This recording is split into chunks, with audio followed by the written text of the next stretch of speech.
দর্শক, এই সুন্দর একটা ওয়েদারে খুব দারুণ একটা জিনিস চোখের সামনে পড়লো। আপনাদের যে জিনিসটা দেখাচ্ছি, এছাড়া ওয়েদার অনেক বড় ইস্যু, প্লাস আমাদের জব হেক্টিক। আরেকটা বড় ইস্যু যেটা হচ্ছে আমি 6 মাস বা 7 মাস জাহাজে কিন্তু প্রচুর টিয়া পয়সা জানেন না, প্রচুর টিয়া। এমনি ইতালিতে যে আমার গৌরবের কয়েকজন আছে, এটা হচ্ছে একটা মানে যা চাকরি করে ঈগল পাখি। 3 লাখ 4 লাখ করে।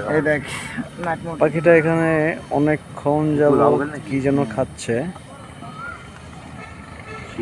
নোটিস করতেছিলাম।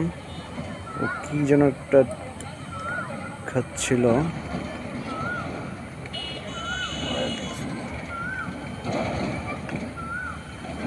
লাভ দিল গেছে।